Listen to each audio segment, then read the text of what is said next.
नमस्कार दोस्तों, मैं डॉक्टर सुमित गुप्ता। आज हम बात करेंगे गट हेल्थ से रिलेटेड कुछ पॉइंट्स का। गट को सेकंड ब्रेन भी कहा जाता है। तो अगर कहा जाता है तो किसी न किसी कारण की वजह से कहा जाता होगा।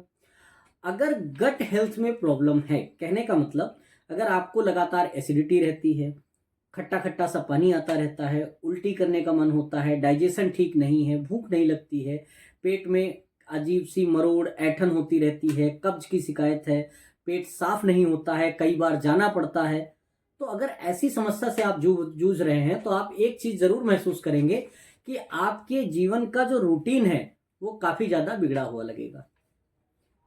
अगर आपका पेट साफ नहीं है तो मरोड़ हो रही है या कह सकते हैं एसिडिटी है, तो ऐसी किसी समस्या से अगर आप जूझ रहे हैं तो आपने महसूस किया होगा कि आप किसी भी काम के लिए फोकस करेंगे, आपका दिमाग उस काम पे नहीं लगेगा, आपका पूरा दिमाग अपने गट की समस्या पर ही बना रहेगा।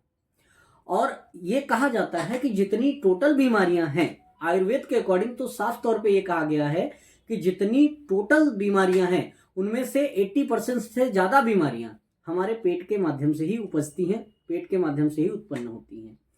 तो गट की हेल्थ को ध्यान रखना बहुत जरूरी है। गट की हेल्थ को कैसे ध्यान रखें? तो पहली बात तो यह है कि जीवन में एक रूटीन फॉलो करना चाहिए, जैसे प्रॉपर नींद लेनी चाहिए, प्रॉपर व्यायाम करना चाहिए, एक्सरसाइज करनी चाहिए, ढेर सारा पानी पीना चाहिए, सलाद अपने भोजन में नियमित रूप से शामिल करना चाहिए, फल फ्रूट्स अपने भोजन में नियमित रूप से शामिल करना चाहिए, और कह सकते हैं कुछ ड्राई फ्रूट्स भिगा के खा सकते हैं, जैसे किशमिश है, अंजीर है, मखाना है। इनको एक कटोरी में भिगाएं, शाम को भिगाएं तो सुबह चबा चबा के खा लें, सुबह भिगाएं तो शाम को चबा चबा के खा लें। और कह सकते हैं चाय कॉफी बहुत ज्यादा नहीं पीनी चाहिए क्योंकि उसका नेचर एसिडिक होता है, और दूसरी बात वो डाययूरेटिक्स होती है, कहने का मतलब यूरिन की मात्रा बहुत बढ़ा देती है। तो अगर यूरिनेशन ज्यादा होगा तो फिर क्या होगा, वाटर बहुत ज्यादा लॉस हो जाएगा, तो उसकी वजह से भी कह सकते हैं कॉन्स्टिपेशन हो सकता है। और क्या क्या नहीं खाना चाहिए अगर हम बात करें तो कह सकते हैं पनीर जो है वो रात के समय अवॉइड करना चाहिए, रात जागने से बचना चाहिए, बहुत ज़्यादा स्ट्रेस लेने से बचना चाहिए। मैदे से बनी हुई चीज़ें हैं जैसे चाउमीन हो गया, वेज रोल हो गया, या ब्रेड हो गई, ब्राउन जो आपकी ब्रेड आती है वाइट ब्रेड, या फिर बन हो गया, बन मक्खन हो गया, या फिर आपका कह सकते हैं मोमोज हो गया, ऐसी चीज़ों को अवॉइड करना चाहिए। क्यों? इनमें मैदा होता है, और मैदा जो होता है वो आंतों में जो विलाई होती है, माइक्रो विलाई, उन पे जाके चिपकता है, जिसकी वजह से पेट साफ नहीं होता। पेट साफ नहीं होगा तो आपको ऐसा लगेगा कि एक बार में सेटिस्फेक्शन नहीं मिलता, और सेटिस्फेक्शन नहीं मिलेगा तो आपका पूरा दिमाग उधर ही समस्या में लगा रहेगा, आप अपने काम पर फोकस नहीं कर पाएंगे। इसीलिए तो गट को सेकंड ब्रेन कहा जाता है।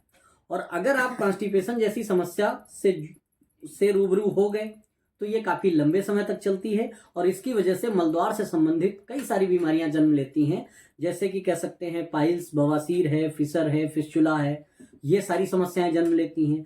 कॉन्स्टिपेशन से और भी बहुत सारी समस्याएं जन्म लेती हैं। तो हमारी गट हेल्थ, उसका हेल्दी होना बहुत जरूरी है। गट हेल्थ प्रायोरिटी पे होनी चाहिए। गट हेल्थ अगर प्रॉपर वे में सही है तो हमारी बॉडी की बाकी हेल्थ भी सही रहनी चाहिए, सही रहेगी। तो अगर आप गट से रिलेटेड किसी समस्या से परेशान हैं, या मलद्वार संबंधित किसी समस्या से परेशान हैं, जैसे पाइल्स, बवासीर हो गया, फिशर हो गया, फिस्चुला हो गया, मलत्याग के समय जलन होती है, पेट में पेट साफ नहीं होता है, या मल बहुत कठोर होता है, या कह सकते हैं आईबीएस जैसी समस्या है, या फिस्चुला है, फिशर है, तो ऐसी किसी भी समस्या के लिए हमारे divine medicine and piles clinic संस्थान में प्रॉपर सुगमता से इलाज किया जाता है। और आपके मन में अगर कोई भी सवाल है, कोई क्वेरी है, तो नीचे दिए गए नंबर पे आप पूछ सकते हैं, या हमारी अपॉइंटमेंट लेके आप हमसे मिल सकते हैं। हमारा क्लिनिक रोज ओपन होता है हर दिन, और हमारा क्लिनिक कपूरथला चौराहा लखनऊ में स्थित है। अपनी किसी भी जानकारी के लिए आप हमें कॉल कर सकते हैं। थैंक यू बेटा।